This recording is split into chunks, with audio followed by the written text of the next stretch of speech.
성경에 특별히 신약을 보시면은 같은 시간인데 다른 단어를 두 가지를 쓰고 있습니다. 하나는 뭐냐면은 크로노스라고 하는 단어를 쓰고 하나는 카이로스라고 하는 단어가 나옵니다. 똑같이 시간이라고 번역이 가능합니다. 물론 차이가 있습니다. 잠깐 한번 제가 이 크로노스를 갖다가 어떻게 형상화했는지 고야라고 하는 스페인 화가의 그림을 한번 잠깐 보여주시기 바랍니다. 바로 크로노스의 특징은 뭐냐면은 자기 자식을 먹는 그 그림입니다. 고야라는 사람이 자기 집안에 저렇게 블랙앤 굉장히 어두운 검은 배경에다 그려놓은 거예요. 뭐냐면 크로노스의 특징은 뭐니까 지금 오늘이 며칠이에요? 6월 26일 7시 29분 52초. 바로 그게 크로노스예요. 지나가는 거예요. 그러니까 여러분 지금 뭔가 굉장히 싱싱한 것 같죠? 저도 그랬어요. 지나가요. 바로 그게 크로노스, 흐른다는 의미의 크로노스. 그렇기 때문에 거기서 나온 게 바로 크로놀로지라든가 크로노그래프라고 하는 이 시계를 다 흐르는 것을 재는 겁니다. 근데 그런 것만 시간의 개념이 있는 게 아닙니다. 크로노스와 함께 어떤 단어가 있냐면 카이로스라고 하는 단어가 있습니다. 카이로스라고 하는 그 그림을 한번 잠깐 보여주십시오. 여러분 보시면은 희한하게 생겼죠? 앞머리는 깁니다. 뒷머리는 대머리입니다. 그 다음에 천칭을 들고 있습니다. 그 다음에 다리 끝과 그 발끝 같은 데 뭐가 있습니다. 날개가 달려 있습니다. 뭐냐면 카이로스의 특징은 뭐냐면 다가오는데 왔을 때 잡아야지 지나가면 안 잡힌다는 거예요. 그러면서 동시에 균형을 잡고 굉장히 아주 델리킷하게 잡을 수 있고 놓쳐버리면 금방 날아갈 수 있는 날개가 달려있는 그 개념. 왜 이것을 제가 보여드릴까요?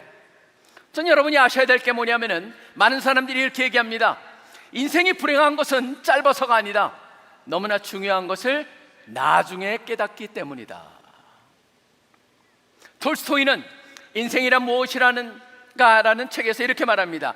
인생에서 가장 중요한 것을 깨달을 때는 이미 너무 늦은 경우가 많다. 놓쳐버린다는 것이죠. 파스칼은 이렇게 얘기합니다. 사람은 인생의 절반을 희망 속에, 나머지 절반을 회심 속에 산다. 회상 속에. 그러니까 하나는 미래만 보고 있고 또 나머지는 돌아만 보고 있고. 근데 그러다 보니까 어떤 사람이 이거를 살짝 인용해가지고 이렇게 얘기합니다. 살려고 계획하지만 말고 지금부터 살기 시작해라. 바로 지금 현실의 중요성을 보라고 하는 그런 얘기를 하고 있습니다. 그렇다면 또 왜 제가 이런 얘기를 하고 있을까요? 여러분한테 인생이란 얘기를. 바로 여러분이 누굽니까? 대학생들이에요. 그렇기 때문에 저는 첫 번째 우리가 분명히 알아야 될 건 뭐냐면은 여러분들의 대학 기간은 하나님 안에서 자신의 정체성을 분명히 하는 기회가 되기를 소원합니다. 자신의 정체성. 한번 제가 질문해 보겠습니다. 여러분은 누굽니까? 많은 사람들한테 당신 누구세요? 소개해 보세요 그러면은 다 뭐라고 해요? 나는 무슨 대학교 몇 학년 누구 자녀 뭐 하는 전공이 뭐고 또 내 형제는 뭐가 있고 다 그럽니다. 사실 자세히 들어보잖아요. 그러면은 뭐를 얘기하고 있습니까? 나에 대하여 얘기하고 있습니다. 나를 얘기하고 있는 것은 아닙니다. 근데 어느 순간이 됐을 때 갑자기 내가 누구냐라고 하는 것은 질문에 갑자기 진짜 내가 누구지라고 하는 그런 의문이 생길 때가 있습니다. 이거는 아주 중요한 질문입니다. 내가 누군가를 알 때 나는 어떤 삶을 살아야 되고 무슨 역할을 할 수 있고 내가 이 땅에서 왜 살아야 되고 무엇을 하기 위해서 살아야 되는가. 아까 반딧불도 뭔지 알았습니까? 자기는 별인 줄 알았대요. 나중에 보니까 벌레래요. 사실 저는 여기 안에서 바로 정체성이라고 하는 것을 생각을 해보게 됩니다. 여러분 정체성 무엇일까요? 많은 사람들이 정체성에 지금 혼돈의 시대를 살고 있습니다. 정체성 세상에 보면은 정체성이 뭐냐라고 했을 때 질문해 보면은 자기가 지금 정체성이 무엇일까라는데 이론이 굉장히 다양합니다. 특별히 어떤 이론은 외적인 요소로 정체성을 찾는 게 되어 있습니다. 거기서 나오는 게 뭐냐면 거울자아라는 말이 만들어져 있습니다. 남이 나를 어떻게 생각하고 있지? 라고 하는 것을 내가 추측을 하고 상상을 하면서 그것을 반영하면서 내 모습을 만들어간다. 그래서 그 남의 의견을 상상해서 반영해서 만든다. 그래서 거울자아라고 얘기합니다. 그 다음에 어떤 정체성에서는 뭐라고 얘기하냐면 사회 비교 이론, 남하고 비교를 해가지고 내가 저 사람보다 낫다 못하다, 어디에 초점을 맞추냐에 따라서 우월의식과 열등의식이 생긴다. 외적인 요소에서 내가 외모가 어떻고 내가 얼마나 이렇고 그런 것들을 중요하게 여기는 겁니다.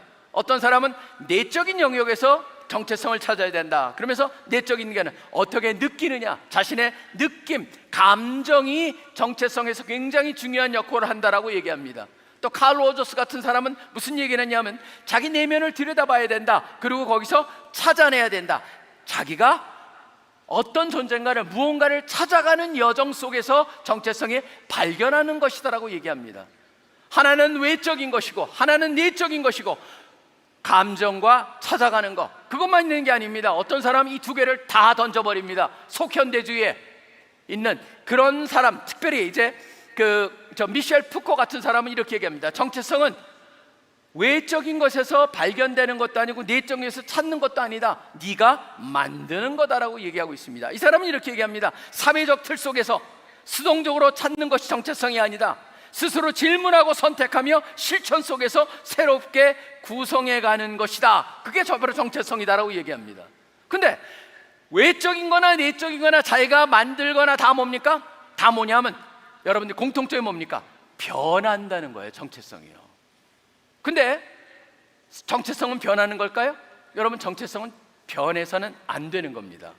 정체성은 고정이 되어 있는 겁니다. 그렇기 때문에 성경에서는 정체성을 다르게 얘기하고 있습니다. 세상의 모든 정체성, 결국 외적인 것, 내가 이룬 것, 내가 느끼는 것, 내가 만드는 것 중심으로 해가지고 모든 게 다 뭐예요? 어떤 거 있냐면 내, 한마디로 미안하지만 몸값하고 연결이 되어 있습니다. 내 가격하고 연결이 되어 있다는 거예요. 근데 세상에 있는 모든 이론과 가리키는 모든 것들은 내 정체성이 내가 어떤 가격이 있냐라고 하는 그것과 연결이 되면, 성경에서는 뭐라고 하냐면 가격이 아니다, 바로 나의 가치에 초점을 두고 있다. 그 가치는 뭐냐면 바로 하나님하고 연결이 되어 있습니다. 자기 탐색이나 사회적 구성물로 정체성을 보지 않고 하나님과의 관계 안에서 주어진, 굉장히 멋진 말이죠, 존재적 실체, 그게 바로 정체성이다. 결국 세상의 모든 것들은 우리가 찾아가는 겁니다. 내가 누군가를 찾아가는, 그러니까 내가 디스커버리 하는 건데, 하나님이 말씀하시는 정체성은 뭐냐? 하나님이 이미 우리 가운데서 찾아주시고 만들어주시고 계획하신, 나를 만드신 그분의 그것을 관계 속에서 내가 그것을 이해하는 것, 결국 그것이 정체성이다. 바로 이겁니다. 바로 내가 누구냐? 라고 하는 질문의 답은 뭐예요? 하나님이 나를 누구라고 하시느냐에 답이 있다라고 하는 겁니다. 그것을 우리가 잘 봐야 됩니다. 한번 시편 8편을 한번 잠깐 보여주시길 바랍니다. 시편 8편 3절에서 5절 말씀을 보시면은 이렇게 되어 있습니다. 주의 손가락으로 만드신 주의 하늘과 주께서 베풀어 주신 달과 별들을 내가 보아니, 사람이 무엇이기에 주께서 그를 생각하시며 인자가 무엇이기에 주께서 그를 돌아보시나이까. 그를 하나님보다 조금 못하게 하시고 영화와 존귀로 관을 씌우셨나이다. 저기 보면 제가 하이라이트 해놨습니다. 주의 손가락, 그를 하나님보다 조금 못하게 하시고, 그 다음에 달과 별을 내가 보아니, 지금 안타깝습니다. 달과 별은 보이지 않습니다. 근데 우리 눈에는 안 보여도 여러분 보시면 허블 망원경을 갖다가 1990년대에 띄웠죠. 허블 망원경을 띄웠고 나중에 제임스 웹 망원경도 띄웠습니다. 지금 우주를 조사하는데 우주가 여러분 얼마나 넓을까요? 사실은 옛날에는요 이렇게 얘기를 했었습니다. 우주에 소위 말하는 은하계라고 하는 갤럭시가 몇 개냐고 그랬을 때 옛날엔 1천억 개라고, 보이는 것만 1천억 개다라고 하는 계산이 나왔었습니다. 근데 지금 허블 망원경이 가서 자세히 돌아보면서 딥필드 분석이라고 하는 딥필드 어널리시스라고 해서 한 곳에다가 한 굉장히 오랫동안 집중해 놓으니까 안 보이던 것이 보이기 시작을 해요. 그렇기 때문에 지금 우주의 공간에 존재하는 갤럭시라고 하는 그 우주에 은하가 몇 개나 있냐면은 2조개 정도가 눈에 보인다고 합니다. 눈에 보이는 게 2조개입니다. 은하 2조개. 그러면 은하가 바로 갤럭시가 뭐냐? 갤럭시는요, 우리 이것이 태양계가 속해 있는 그 갤럭시예요. 그래서 우리 은하계, 그걸 갖다 은하수 은하계, 밀키 갤럭시라고 얘기하죠. 그게 2조개가 있는데 그 안에는 소위 말하는 스타, 항성이 몇 개가 있느냐? 항성이 눈에 보이는 것만 1천억 개가 최소한 있습니다. 별이 1천억 개. 별은 우리 태양계에서 별은 뭐밖에 없습니까? 태양밖에 없어요. 스스로 빛을 내는 게. 그게 1천억 개가 있다라고 하는 거예요. 그러면 그게 1천억 개가 있는데 그 항성이 1천억 개가 있다면은 이게 얼마나 그러면 이 세상에 항성이 많냐? 2조 곱하기 1천억을 하면은 뭐가 나온 줄 아십니까? 10의 24승이 됩니다. 그 섹틸리언이라고 말하는 한 번도 들어보지 못한 그런 숫자입니다. 섹틸리언 숫자를 갖다가 하나님께서 만들어 놓으셨고, 태양계가 우리께 전부입니까? 아니죠. 태양계에는 뭐가 있습니까? 다 행성들이 있습니다. 아까는 항성이었다면 행성은 빛을 스스로 내지 못하고 빛을 반사하는 겁니다. 지구가 그 중에 하나죠. 영어로 하면 planet Earth. 그래서 바로 지구라고 하는 이 행성이 지금 태양계 안에도 8개나 있고, 그게 8개뿐만이 아닙니다. 모든 행성 주위에는 또 뭐가 있습니까? 위성이 있습니다. 그 중에 하나가 달입니다. 지금 보시면 여러분, 달은, 지구는 하나밖에 없습니다. 위성이. 그런데 목성 같은 경우에는 위에 위성이 95개가 있고, 토성 같은 경우에는 96개가 있고, 토성 같은 경우는 146개인가 뭐가 해가지고 계속 지금 조금씩 늘어납니다. 그래서 거기 보면 몇 년도까지 몇 개, 우리가 관측할 수 있는 거니까.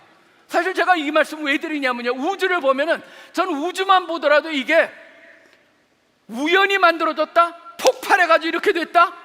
그걸 가끔가다 배우잖아요. 빅뱅 티어리니 뭐니 해가지고 보면은 여러분, 이게 우연히 만들어졌다. 저는요, 그분들을 향해서 그런 생각이 들어요. 대단한 믿음이다. 어떻게 이것이 우연히 이렇게 대단하게 만들어졌을까? 결국은 믿음의 문제입니다. 한번 잘 생각해 보십시오. 우주를 보면서, 이 우주의 광대함을 보면서, 엄청남을 보면서 과연 그 하나님의 손가락을 만드셨다. 근데 손가락이요, 이 큰 것만 만들어 놓으신 게 아닙니다. 여러분 한 사람 한 사람도 작품 중에 작품입니다. 왜 그러냐면 바로 여러분이 이 세상에 태어나기 위해서는 바로 어머니의 난자와 아버지의 정자가 만나는데, 이 두 개의 확률, 저는 뭐 자세하게 얘기도 않겠습니다. 왜냐하면 간단히 말하면 이겁니다. 어머니의 200만 개 중에서 400개 중에 성장을 하는데, 200만 개가 미성숙 정자로 나오는데 그 중에서 400개가 성숙이 되거든요. 400개, 그러니까 200만 개 중에 400개 뽑힌 것 중에 하나와, 그 다음에 남자의 경우에는 정자가 어느 정도가 평생 만들어지냐면 5250억 개를 만듭니다. 5250억 개 중에 하나가 만나가지고 여러분이 등장한 겁니다. 확률적으로 얼마인 줄 아세요? 70조분의 1입니다. 한마디로 뭐예요? 여러분이 나올 확률은요, 거의 제로예요. 근데 존재하고 있어요. 여러분, 이게 뭡니까? 우연이에요? 아니에요, 여러분. 계획 중에 계획이에요. 그렇기 때문에 이렇게 생각을 해봐요. 이 엄청난 우주 속에 나의 존재는 무엇일까? 저는 가끔가다 그런 생각을 해봅니다. 여러분, 나노라고 하는 숫자가 있죠. 나노미터. 나노미터가 뭐예요? 0.0000008, 9개 해가지고 그 다음에 1 딱 쓰면은 그게 뭐예요? 그게 나노예요. 나노미터 할 때. 그게 나노라고 하는 건 10의 마이너스 9승이에요. 10의 마이너스 9승, 그거보다 더 작은 게 있어요. 피코라고 있어요. 10의 마이너스 12승이에요. 그것만 있는 게 아니에요. 펜토라는 게 있어요. 이건 10의 마이너스 15승이에요. 아토라는 게 있어요. 10의 마이너스 18승이에요. 여러분, 근데 그런 걸 생각해 보면요, 나는 우주에 뭘까? 뭐냐면요, 나는 우주에 10의 24승이라고 하는 센틸리안에 속한 모든 그 행성들 중에, 거기서 지구 중에, 한국 중에, 한국도 뭐 큰 나라도 아닙니다. 거기 중에서 그 먼지, 우리는 뭐예요? 우주의 먼지 중에 그냥 먼지가 아니에요. 아토 먼지예요. 10의 마이너스 24승 먼지. 저는 여러분, 이걸 생각해 보신다면 우리가 그런 존재라고 하는 거예요. 그러니까 그걸 생각해 보는데, 오늘 말씀이 뭐라고 그랬습니까? 도대체 그런 존재가 뭔데 하나님께서 우리를 생각하시냐는 거예요. 저는 그것을 갖다 여러분들이 한번 질문을 던져봐야 된다는 거예요. 왜 그러냐면 그 정도로 하나님께서 우리를 소중하게 여기신다. 왜 소중한 줄 아세요 여러분? 다른 이유 하나도 아니에요. 제가 첫날에도 말씀을 드렸었어요. 하나님께서 우리를 택하신 건 뭡니까? 여러분이 위대해서가 아니에요. 잘나서가 아니에요. 잘할 거라고 하는 건 아무것도 아니에요. 택하신 이유는 뭐예요? 하나님이 사랑하신 거예요. 근데 왜 사랑하셨어요? 잘났기 때문에 아니죠. 하나님이 사랑하셨기 때문에 사랑하신 거예요. 바로 그렇기 때문에 우리가 기억해야 되는 건 뭐냐면 바로 나의 외모도 아니에요. 내가 얼마나 많은 것을 이뤘냐도 아니에요. 내가 얼마나 잘났냐도 그건 아무 상관이 없어요. 바로 하나님이 나를 귀하게 여기시는 건 뭐냐? 하나님이 나에게 하나님의 형상으로 나를 지어주셨기 때문이에요. 하나님의 형상으로 지어주셨기 때문에 뭐가 있습니까? 인간은요 굉장히 하나님 닮은 점이 있습니다. 레셔널합니다. 합리적입니다. 그렇기 때문에 합리적이기 때문에 배우길 원합니다. 여러분들이 대학에서 왜 공부합니까? 바로 하나님을 닮았기 때문에 그래요. 하나님이 주신 레셔널한 거예요. 그뿐만이 아닙니다. 하나님이 또 주신 하나님의 형상 중에서 중요한 건 뭡니까? 하나님은 사랑하시는 분이잖아요. 감정적인 교류를 하시는 분이에요. 그렇기 때문에 예수님도 하나님을 사랑하는 것만 아버지여 엘리 엘리 라마 사막다니 나의 아버지 나의 아버지 그런 등등 예수님의 그 감동 그 다음에 감정 눈물 흘리신 그런 모든 것들 그게 우리한테도 그대로 있어요. 그러니까 어떤 겁니까? 하나님의 형상이 있기 때문에 여러분은 사랑받기를 원하고 사랑하길 원하죠. 그뿐만이 아닙니다. 하나님의 형상으로 지음을 받았기 때문에 우리는 뭐예요? 영원을 사모하는 마음이 있어요. 더 나가서 뭡니까? 기가 막히잖아요. 저는 아내랑 지난번에 다니면서 이런 생각을 해봤어요. 뭐 별 물건들이 다 있는 걸 보면서 야 어떻게 사람들이 이런 걸 다 만드냐? 간단합니다. 하나님의 창조성, 하나님을 닮은 모습들이 우리 가운데 있기 때문이에요. 바로 여러분 우리는 하나님의 형상으로 지음을 받았다. 그게 바로 내가 누구냐라고 하는 것의 가장 중요한 원리가 되는 것이에요. 가장 기초가 되는 거예요. 많은 사람은 하나님은 계시지도 않는다, 하나님은 내 생각에서 바뀌다라고 하는 사람한테는 이런 답이 나올 수가 없습니다. 근데 우리가 하나님을 믿는다면 바로 하나님이 나를 만드셨다라고 만드셨을 뿐만 아니라 나에게 하나님의 형상으로 지음받게 하셨고 나를 향한 계획을 가지고 계시고 내가 나를 갖다 생각하시고 나를 향한 놀라운 계획을 가지고 계신다. 그 자체가 뭡니까? 바로 그게 우리의 나는 누구냐라고 하는 모든 것의 시작점이 되고 거기서 우리가 출발을 할 수가 있다라고 하는 겁니다. 결국 예수 그리스도 안에 있으면 어떻게 돼 있습니까? 새로운 피조물이 되는 겁니다. 우리가 예수 그리스도 안에 머물 때, 예수를 영접했을 때, 우리 마음에 예수님을 모셨을 때 바로 우리는 다른 존재가 된다. 이제는 정체성이 회복이 된다. 원래 우리는 그런 존재였습니다. 근데 죄가 들어와가지고 하나님과 거리를 하면서 하나님 중심의 생각에서 인간 중심, 세상 중심으로 바꿔놨는데 바로 예수 그리스도의 십자가 사건을 통하여서 거기서 믿음으로 우리가 회복이 되고 예수님 안에서 새로운 존재가 된다라고 하는 그 정체성, 그거를 여러분 대학송 안에서 꼭 붙잡기를 바랍니다. 그래서 새로운 존재들입니다. 바로 우리가 예수 안에서 나의 정체성이 성립이 된다. 그렇기 때문에 이제는 바깥하고 비교할 필요도 없습니다. 내가 이루고 뭐 하는 외적인 그런 영역도 아무 중요한 것이 아닙니다. 내 순간 어떻게 느끼냐도 중요하지가 않습니다. 가장 중요한 건 뭡니까? 하나님이 우리를 향해서 뭐라고 말씀하시냐, 그것이 여러분한테 가장 중요한 요소가 되고 그것을 매일매일 여러분한테 되새기면서 그것을 마음속에 새기며 사시는 여러분들이 되시기를 간절히 축원합니다. 그 다음에 두 번째입니다. 두 번째 뭐냐면 여러분의 대학 기간은 하나님의 말씀에 근거해서 삶의 기준을 분명히 세우는 기회가 되기를 바랍니다.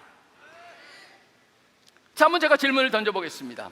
이 밤에 하나님께서 여러분한테 나타나셔가지고 그러지 않기를 바라지만, 왜냐하면 하나님이 나타나신 건 솔직히 좀 부담스러워요. 그렇지만 나타나시면 굉장히 잘해 주실 거라고 믿지만 그래도 굉장히 두려울 것 같아요, 아직은. 자, 근데 하나님이 나타나셔서 여러분한테 물어봤다고 생각해 봅시다. 내가 너한테 하나를 줄게, 뭘 줄까? 여러분 잘 대답하셔야 돼, 이건요. 왜냐하면 이거 잘못해 놓으면 큰일 나요. 마치 뭐가 같냐면 그 반지의 제왕의 골룸같이 되는 거예요. 반지의 제왕의 골림이 그 능력의 반지를 갖다가 그걸 갖다 해가지고, 그렇지만 거기에 완전히 매혹돼가지고 뭡니까? 망쳐져요. 마이다스 같은 사람은 뭐합니까? 디오네소스라고 하는 그 신의 신에 잘 보였기 때문에 디오니소스가 말하잖아요. 너 원하는 게 뭐야? 한 가지 들어줄게. 그랬더니 뭐합니까? 마이다스가 만지는 것마다 금으로 변하게 주시옵소서. 될지어다 그랬습니다. 신났죠. 이것저것 만지면 다 금으로 변합니다. 근데 문제가 뭡니까? 사랑하는 딸까지도 금으로 변해버립니다. 그러니까 나중에 다 그것을 돌아오는, 그러니까 사람들이 여기에 대한 답을 하는데, 제가 만약 이 질문을 던지는 것은, 과연 여러분한테 하나님이 여러분한테 한 가지를 네가 붙잡고 이것을 가지고 산다면 무엇이겠느냐라고 했을 때 뭐라고 답을 하겠느냐?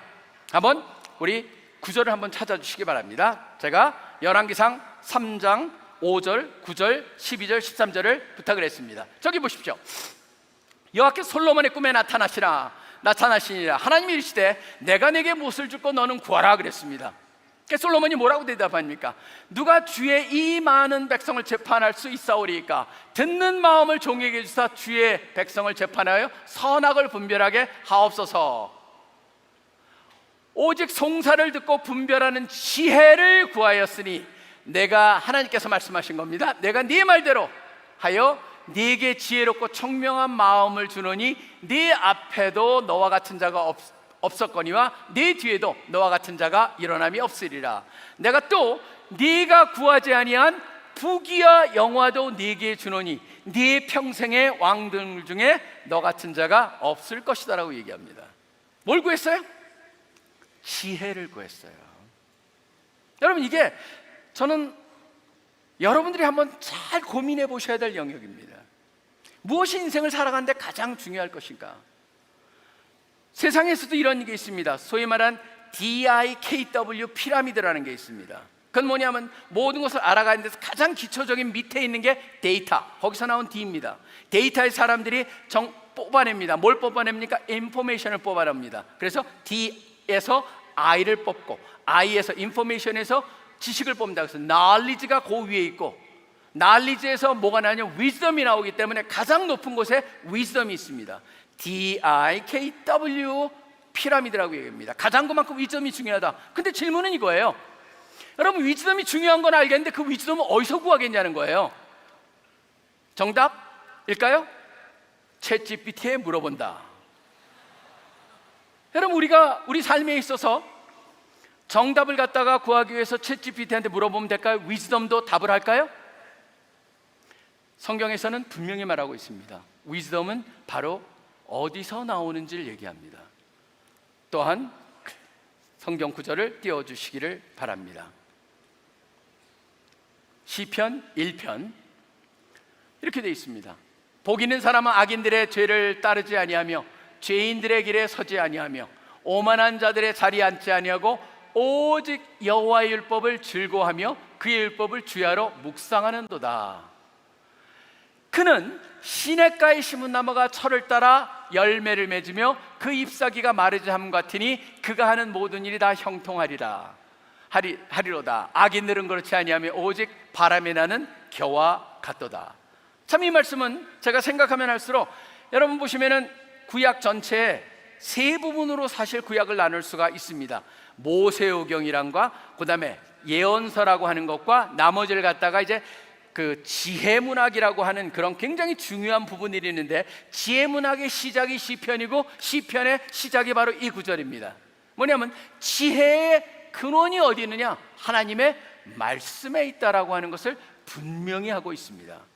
말씀이라고 하는 것, 결국 그 말씀에 왜 우리가 그렇게 빠져 있어야 되느냐, 거기에 흠뻑 젖어 있어야 되느냐라고 하는데, 그것을 갖다가 얘기해 줍니다. 답은 여기에 말하고 있죠. 하나님의 말씀에 묵상하는 사람들은 복이 있고 그 사람은 어떤 상황 속에서도 잎사귀가 마르지 않고 철을 따라서 열매를 맺을 것이다라고 분명히 하나님께서 약속하고 계세요. 왜 그럴까? 그런 모든 것들의 핵심이 아까 솔로몬도 이미 경험을 합니다. 지혜를 구하면은 다른 모든 것도 더해 주신다라고 하는 것을 솔로몬을 통해서 우리가 알 수가 있습니다. 그렇기 때문에 챗GPT한테 물어보지 않고 우리는 지혜를 구하기 위해서 뭘 해야 됩니까? 말씀을 읽기 시작을 해야 돼요. 말씀에 여러분들이 시간을 투자해야 돼요. 바로 그럴 때 그 안에서 지혜가 나오는데, 그렇지 않은 사람은 어떻게 되어 있습니까? 거기에 보면 1편 1절에 보시면 뭐냐면 악인의 꾀를 쫓지 아니하고라고 되어 있습니다. 악인이라고 되어 이거는 조금 번역이 정확한 번역은 아닙니다. 왜냐하면 시편 전체에서 악인이라는 단어는 라샤라고 하는 단어인데 그 단어는 원래 의미가 뭐냐면 ungodly입니다. 하나님의 존재를 부정하는 사람들이에요. 그러니까 하나님의 존재를 부정하는 사람들의 그 꾀를 쫓지 않는다고 그랬는데 거기에 원래 히브리어에 쓰인 단어도 걷지 않는다라고 되어 있습니다. 그게 무슨 말입니까? 그들이 말하는 가치관을 쫓지 않는다는 말입니다. 그러니까 하나님이 계시지 않는다는 사람들의 가치관을 쫓지 않고 죄인의 길에 서지 않는다는 건 뭐냐면 그들의 삶의 방식을 취하지 않고, 그 다음에 더 나가서 교만한 자는 오만한 자의 자리에 앉지 않는다는 바로 뭐냐면은 영적 타락에 안주해버리지 않는다라고 하는 겁니다. 모든 시작이 어디서 시작돼요? 결국은 하나님이 안 계신다, 하나님의 계심을 믿지 않는 사람들의 그 가치관을 쫓지 말라라고 하는 겁니다. 이게 대학을 다니면서 여러분들이 가장 고민하셔야 될 영역입니다. 왜냐하면 많은 학문들이 하나님이 존재하지 않는다는 가정에서 시작하는 게 너무나 많고 거기서 결론을 내는데 우리는 그것이 어디서 시작되는지도 모르면서 결론만 보면서 그것을 붙잡고 살아선 안 된다라고 하는 겁니다. 그게 바로 슬리퍼리 슬롭이라고 하는 겁니다. 뭐냐면 한번 빠지기 시작하면은 계속 들어간다. 악인이, 죄인이, 그 다음에 교만한 자로 연결이 되어버리는, 그렇기 때문에 걷고 서고 앉게 되는 그것을 갖다 얘기하고 있는 겁니다. 경고입니다. 결국 우리가 시편에서 얘기하고 지혜의 근원이 되는 하나님 말씀을 어떻게 해야 되느냐? 성경은 자명합니다. 말씀에 어떻게 해야 돼요? 말씀이 우리를 갖다 거듭나게 하고, 말씀이 우리를 갖다 살아나게 하고, 말씀은 살아있고 운동력이 있고 항상 우리한테 있다, 우리한테 주어진 것이다. 그렇기 때문에 여러분들이 대학 동안에 뭘 시작을 해야 되냐면 이제는 그 말씀에 투자를 하기 시작을 해야 돼요. 말씀에 거하는 것이 뭐냐? 예수님도 말씀하지 않습니까? 내 말이 너희 안에 거하면은 내 참 제자가 되고 너희가 그 자유를 경험하게 된다고 되어 있습니다. 제자가 되고 그 다음에 진리를 알지니 진리가 너희를 자유케 하리라. 뭐냐, 모든 시작이 말씀 안에 거한다. 너희가 내 안에 거하라. 그러면은 열매를 많이 맺을 것이다 라고 되어 있습니다. 하나님의 말씀 속에 우리가 거한다라고 한다면 그냥 단순히 읽는 거가 되지 않습니다. 저는 되새기는 거. 왜 CC가 아침부터 여러분을 일찍부터 일어나가지고 조금 더 잠을 재우지 않고 큐티를 시킬까요? 왜냐하면 여러분한테, 바로 여러분을 위해서입니다. 여러분 무엇을 위해서? 지혜를 위해서. 바로 여러분들이 그 속에서 지혜를 발견하기 위해서. 그렇기 때문에 계속 꿈을 꾸고 있습니다. 어떻게 하면 우리 시민들로 하여금 하나님의 말씀으로 더 무장시킬까? 그게 바로 제가 하고 있는 고민입니다. 어떻게 하면은 그 말씀 속에서, 우리 김중훈 목사님이 그런 표현을 쓰셨거든요. 성경에서 툭 튀어나온 사람들 같이 우리 CC 사람들은 되어야 된다. 여러분, 그런 삶을 살고자 하는 열망이 있느냐 없느냐, 그게 바로 여러분의 인생을 결정하게 된다라고 하는 거예요. 믿으세요 여러분? 그렇다면요, 지금 이거를 그냥 듣지 마시라는 겁니다. 과연 내가 어떻게 하면 하나님 말씀이 나한테 가까이 오게 할 수 있을까? 이제부터는 그 작전을 짜야 되는 겁니다. 제가 이제 그런 것들을 우리 간사님들과 함께 고민하면서 여러분들 가운데 실천을 할 겁니다. 어떻게 하면 여러분들이 성경을 읽지 않고는 못 배기게 그렇게 만들고자 합니다. 왜 그러냐면 누구를 위해서요? 여러분들을 위해서입니다. 누구를 위해서도 아닙니다. 바로 여러분들이 하나님과 가까이 되는, 하나님을 경험할 수 있게 되는. 그렇기 때문에 저는 이렇게 생각을 합니다. 결국은 다시 우리가 말씀 위에 서야 되는 겁니다. 말씀 안에 서야 됩니다. 말씀 안에 서기 위해서 말씀의 시간을 보내야 됩니다. 말씀 안에서 생각하고 결정하고 그 다음에 가치 판단, 선택, 인간관계, 나의 시간을 어떻게 쓰느냐, 모든 것들을 말씀에 근거해서 하나하나 하기 시작하는 걸 언제부터 시작합니까? 대학생활, 그리고 당장 지금부터 시작하시는 여러분들이 되시기를 간절히 축원합니다. 가장 최고의 시간입니다. 하나님의 카이로스입니다. 하나님께서 여러분이 누군가를 분명히 알게 하시고 그것에 근거해서 인생을 계획하고 꿈을 꾸고 역할을 찾아가는 그런 삶을 살고, 또 그것을 살아가는 데 있어서 여러 가지 과정에 경험하는 모든 것들을 어떤 것을 근거로, 어떤 것을 기준으로 결정할 것이냐 그랬을 때 말씀이 바로 그런 모든 지혜를 주신다. 결국 그런 말씀의 기준을 꼭 붙잡고 결정하시는 여러분들이 되시길 간절히 축원합니다. 마지막입니다. 대학생활은 뭐가 되어야 됩니까? 대학이라는 기간은 믿음으로 도전하기를 결정하고 시작하는 그러한 기회가 되기를 소원합니다. 믿음으로 도전하라는 겁니다. 여러분, 저는 오늘이 헌신의 밤입니다. 무엇을 향해서 헌신할까? 그랬을 때 성경에 나와 있는 지금까지 우리의 가르침 여러 가지 속에서 하나님이 여러분을 향해서 놀라운 계획을 가지고 계신다고 말씀을 드렸었습니다. 특별한 사랑으로 사랑한다고 말씀했습니다. 하나님께서 놀랍게 만든 우주도 생각해 보면서 우리가 얼마나 섬세하게 진짜 이 세상에 있는 우주 아토먼지보다도 못한 그 존재들을 하나님께 사랑하시고 이렇게 불러주시고 역사하시고, 그러면서 성경에 보면은 자기 아들을 아끼지 아니하시고 우리 죄를 위해서 내어주신 그분이 아들과 함께 모든 것을 우리에게 기쁘게 선물로 주시지 않겠느냐라는 질문을 던지는 그 말씀을 들으면서 저는 우리가 꿈을 꾸는 자들이 되길 원하는데, 첫째는요, 여러분이 이제부터는 대학서부터 경험해야 될 게 있습니다. 실천해야 될 게 있습니다. 첫째는 뭐냐면요, 지속적으로 가능성 사고를 가지고 도전하라는 겁니다. 안 된다는 얘기하지 마세요. 될 수 있다라고 하는 가능성을 보세요. 조지 덴치크라고 하는 사람이 있습니다. 이 사람은 유명한 사람입니다. 수학계에서 통계학으로 굉장히, 통계학 쪽에서 그 굉장히 법칙을 만든 그런 사람 중에 하나인데, 이 사람이 제리 나이먼이라고 하는 유명한 교수의 강의를 듣고 있었습니다. 근데 두 가지 설이 있는데 그 중에 제가 아는 설은, 이 사람이 이제 그 수업을 듣다가 너무 피곤해가지고 졸다가 깨봤어요. 그랬더니 거의 수업이 끝나갔는데 칠판에 그 두 개의 문제가 써져 있어요. 두 개의 문제를 보면서 열심히 베꼈어요. 아이고, 저 숙제구나 그러면서 졸린 눈으로. 그리고 집에 가가지고 하는데 문제가 무지 어려운 거예요. 그래서 막 그 도서관도 하고 막 며칠 밤을 새면서 간신히 풀어가지고 갔어요. 근데 교수가 아무 얘기를 안 하는 거예요. 그래서 조지 덴치라는 사람이 손을 딱 들고 뭐라고 그랬냐면, 덴치기라는 사람이 손을 들고, 교수님 지난번에 그 숫자만 내주시고 왜 검사를 안 하세요? 그랬어요. 그랬더니 그 제리 나이먼 교수가 뭐라고 그러냐, 내가 언제 숙제를 냈냐 그랬더니, 지난번에 칠판에 써놓으셨잖아요. 그랬더니 그거는 지금까지 우리 통계학에서 누구도 못 푼 문제 2개 써놓은 거야. 근데 이 사건이 진짜로 있었던 사건이에요. 버클리 대학에서 있었고, 그게 콜롬비아 대학에 가면 그것이 써져 있습니다. 근데 여러분, 저는 그걸 보면서 느낀 게 한 가지가 있어요. 뭐냐면, 되지 않는다라는 사고를 갖는 사람한테는 안 되는 거예요.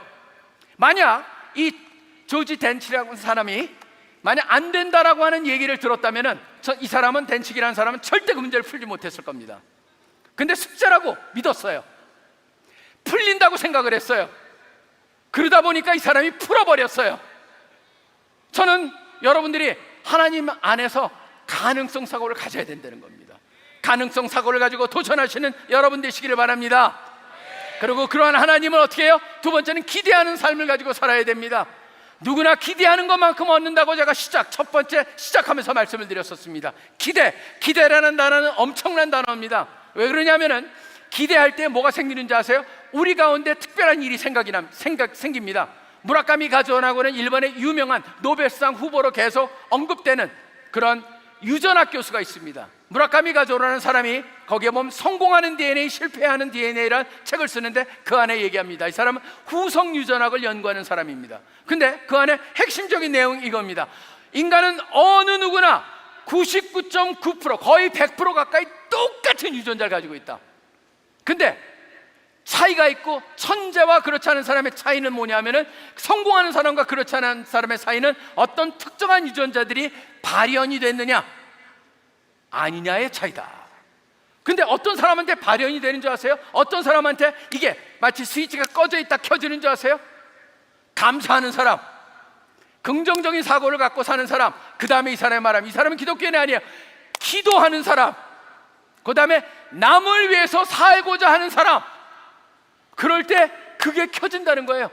저는 이게 뭐예요? 우리가 하나님 말씀대로 살면 어떻게 돼요? 여러분 안에 꺼져 있는, 지금까지도 어떻게 보면 이 밤이 저는 하나님께 기도하는 밤이 되길 원하는데, 여러분 가운데 꺼져 있는 유전자도, 하나님, 제가 하나님 말씀대로 살고 하나님의 역사를 통해서 꺼져 있는 유전자도 필요한 것이라면 켜지기 시작하는, 켜지는 밤이 되기를 소원합니다. 그렇게 기도하는 여러분 되시길 바랍니다. 왜냐하면 하나님은 바로 우리를 향한 놀라운 계획을 갖고 계시고 그것을 행하시고자 기대하고 계십니다. 저는 그렇기 때문에 하나님의 변화, 여러분이 어떻게 하느냐, 하나님을 향한 기대를 갖고 살아가느냐, 그렇기 때문에 부정적인 말에 관심을 기우지 말고 늘 긍정적으로 사고를 하고 기대하며 살고, 그 다음에 세 번째는 뭐냐면요, 하나님 안에서 꿈을 꾸는 사람들이 되길 바랍니다. 꿈을 꾸는 사람들이 되길 바랍니다. 그렇기 때문에 이런 말씀을 하십니다. 하나님께서 시편 81편에 보시면은 10절에 나는 너를 애굽 땅에서 인도하여 낸 여호와 네 하나님이니 네 입을 크게 열라 내가 채우리라. 네 입을 크게 열라. 이게 무슨 말씀입니까? 내가 어떤 하나님이냐를 말씀하시고 당신이 그런 분이다라는 걸 말씀하신 후에 우리를 향해서 입을 크게 열라 채우라는 건 뭐예요? 바로 믿음의 기대를 넓히라는 겁니다. 하나님의 공급에 대한 확신을 가지라는 거예요. 하나님 아니면 살 수 없다라는 거예요. 그렇기 때문에 우리 CC에 가장 후원을 크게 하셨던 미국분 한 분이 계십니다. 그분이 아서 디마스라고 하는 디마스 파운데이션을 세우신 분인데 그분이 이런 도전을 합니다. 하나님한테 꿈을 꿔라. 어떤 꿈이냐면은 하나님의 믿음 안에서 꿈을 꾸되 하나님이 도와주시지 않으면은 결코 이루어지지 않을 정도의 꿈을 꿔라라고 하는 겁니다. 우리는 꿈을 꿉니다. 근데 어떤 꿈을 꿉니까? 대부분 내가 할 수 있는 꿈을 꿉니다. 큰 꿈이 아닙니다. 계획입니다. 저는 여러분들이 믿음이라고 하는 것이 무엇인가 생각을 하고 신앙이 무엇인가, 하나님께서 진짜 내 가운데 역사하시고 나를 통해서 어떤 일을 하실 수 있는가를 생각해 본다면 기대를 가질 뿐만 아니라 이제 뭐예요? 꿈을 꾸기 시작하는 거예요. 이런 거대한 우주를 손가락으로 만드신 분이에요. 불가능한 가능성을 갖다가 만든 존재가 불가능한 것인데 가능한 존재로 만든 여러분이 70조 분의 1의 확률을 가진 분들이 여기 있어요. 근데 그 하나님이 여러분을 생각하세요. 여러분을 갖다가 늘 관심을 가지고 보고 계세요. 인도하고 계세요. 그렇다면 뭐예요? 기대를 가져야 되지 않겠습니까 여러분? 꿈을 가져야 되지 않겠습니까 여러분? 그분이 여러분 가운데 역사하실 걸 믿으십니까 여러분? 바로 그게 가장 중요한 질문이라는 겁니다. 저는 여러분들이 이 밤에 진짜 하나님을 향해서 하나님 그렇습니다. 제가 하나님 안에서 하나님만이 도와주실 때, 하나님이 도와줄 때만이 실현 가능한 꿈을 꾸는 밤이 되기를 원합니다. 그 다음에 더 나가서 먼저 하세요. 그게 하나님이 그런 일을 하시는 게 하나님의 뜻이잖아요.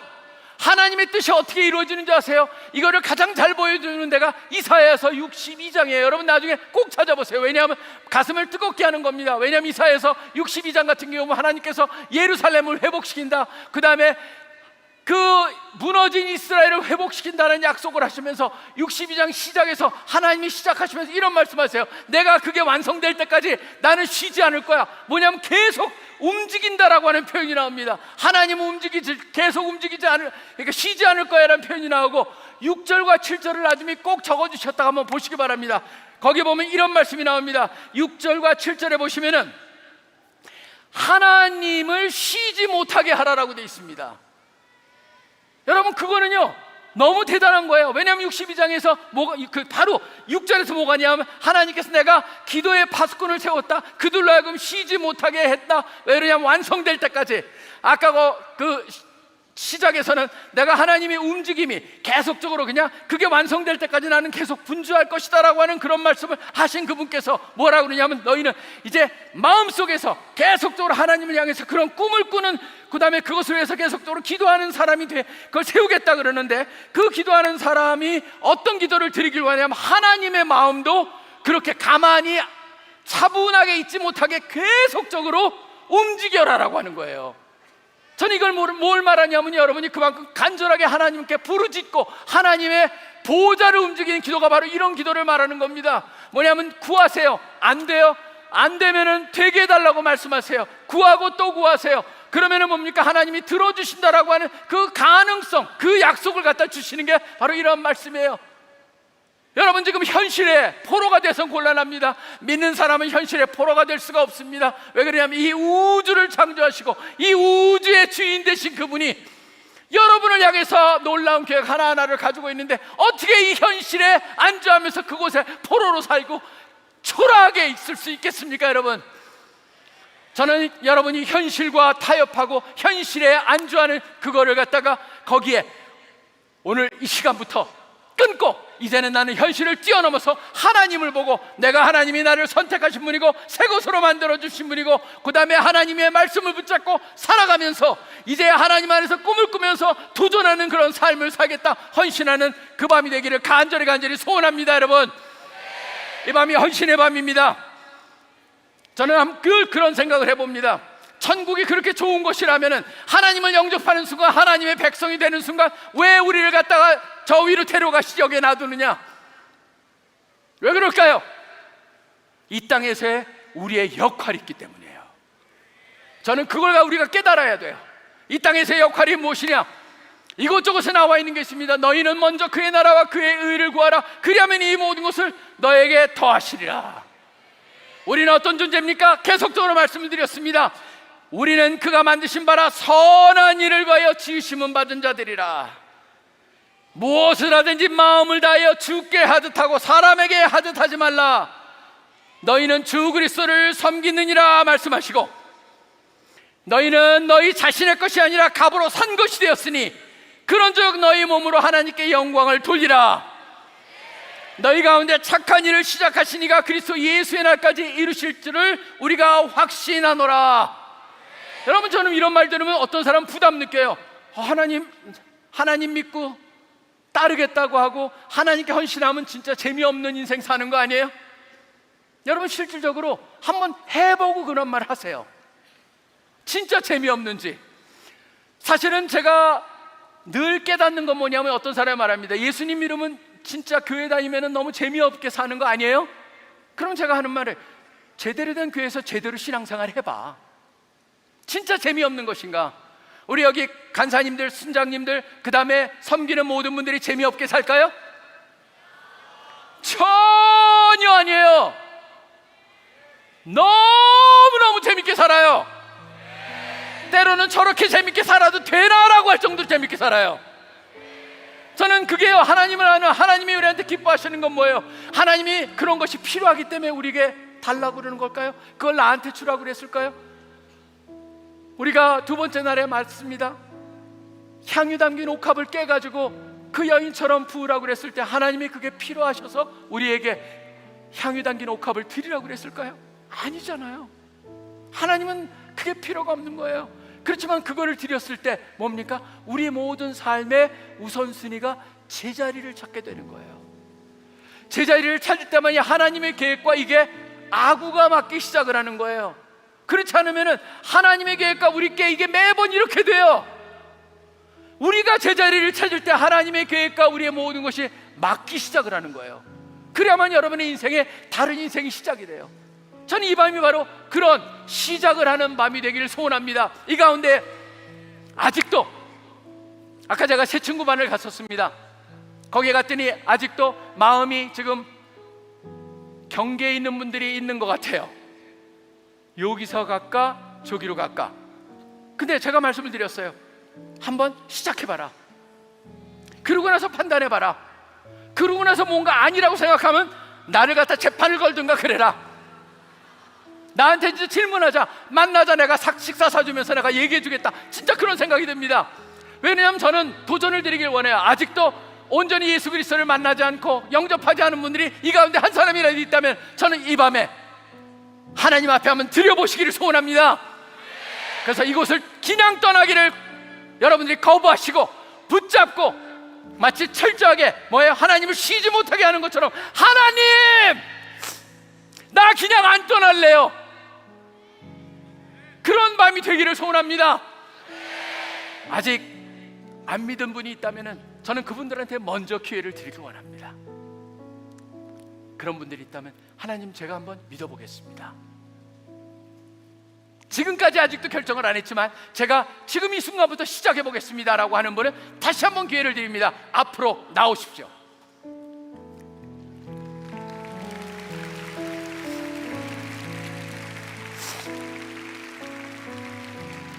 하나님께서는 여러분을 향한 놀라운 계획을 가지고 계십니다. 하나님께서 하실 겁니다. 하나님께서 그런 일을 행하실 거라고 저는 믿습니다. 망설이지 마세요. 그냥 가지 마세요. 여러분들이 어떻게 여기까지 왔어요? 얼마나 많은 사람이 여러분이 여기까지 기도했어요. 근데 여러분, 그 사람들의 기도를 하나님이 들어주셨을 거라고 저는 믿습니다. 그래서 여러분이 여기 왔어요. 그냥 떠나면 안 돼요. 여러분, 하나님이 주신 마지막 기회예요. 이제 그분을 갖다 꼭 붙잡고 이제 새로운 인생을 살기 시작해야 돼요. 그분의 손을 붙잡고 이제는 상황의 포로가 되지 않고 이제는 하나님을 꼭 붙잡고 도전하며 살기 시작을 해야 돼요.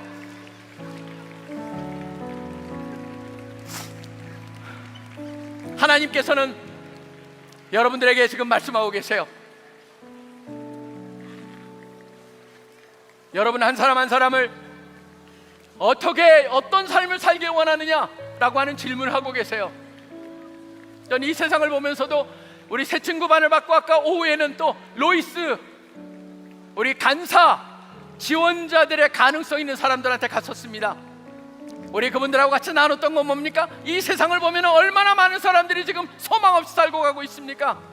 제가 제일 먼저 떠올랐던 사건은 바로 얼마 전에 세 자매가, 세 여고생이, 세 무용과 여고생들이 함께 극단적 선택을 했다는 그런 얘기를 들으면서 이 세상에 소망이 없는데 누가 저들한테 소망 있는 복음을 전하고 있겠느냐라고 하는 그런 질문을 해봤습니다. 캠퍼스도 봅니다. 캠퍼스 소망을 사라져버렸습니다. 캠퍼스에는 언제부턴가 직장을 구하기 위한 하나의 수단에 지나가는 단계로 변질되어 버렸습니다.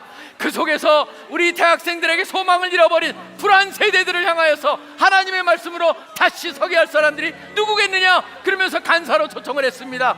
간사로 초청을 받고 간사가 되겠다는 분들도 여러분 제자리에서 일어나세요. 그런 분들은 자리에 이 앞으로 나올 필요 없습니다. 그 자리에서 일어나가지고 하나님께 영광을 돌리시고 하나님 그런 삶을 살겠습니다. 우리가 함께 손을 붙잡고 이 세상을 변화시키는 그런 놀라운 역사를 행하겠습니다라고 하는 밤이 되길 원합니다. 우리가 할 수 있습니다. 왜냐하면 우리가 하는 게 아니기 때문입니다. 우리 속에 역사하셔서 우리를 통해서 행하시는 하나님이 하시는 겁니다. 그리고 우리가 어제도 말씀을 드렸습니다. 단기 선교 스틴트, 그 다음에 장기 선교사, 선교사의 꿈을 꾸고 있는 사람들, 학원 복음화, 민족 복음화, 세계 복음화 다 우리 아이디어가 아닙니다. 하나님이 주신 겁니다. 우리 모두를 향해서 주신 겁니다. 그렇기 때문에 바로 그러한 삶을 살기를 원하신 분들도 다 일어나 보십시오. 내가 가지 못한다면 보내는 선교사라도 되겠다라고 하는 모든 분들 일어나십시오. 일생을 통하여서 하나님께 한 번 정도는 드려보겠다는 사람들도 다 일어나십시오. 그냥 가서는 안 됩니다. 헌신해야 됩니다. 우리는 하나님의 것입니다. 하나님이 여러분을 부르셨고 하나님께서 여러분에게 임하게 말씀하고 있습니다. 저도 제 말을 하는 게 아닙니다. 저를 통해서 하나님이 말씀하고 있습니다. 여러분 한 분 한 분이 바로 하나님의 음성을 듣고 그 하나님의 음성 속에서 하나님 앞에 드려지는 일생을 드려주는, 그래서 하나님의 손을 붙잡고 여러분 한 사람 한 사람 향해서 갖고 계신 놀라운 계획들을 경험하시는 여러분이 되시기를 소원합니다. 여러분 여기에 나와 있는 이 수많은 젊은이들 하나님께서 오늘 기뻐하실 거라고 믿습니다. 우리 모두가 그냥 가서는 안 됩니다.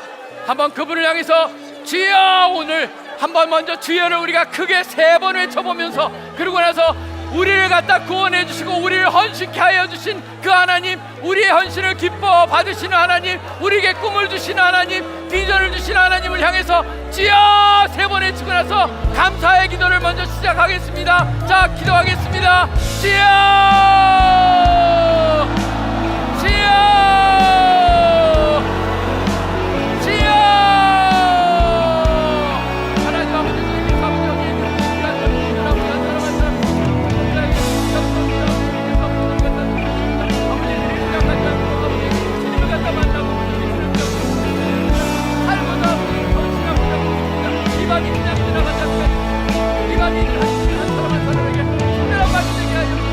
이들이 아버지 온전히 주님과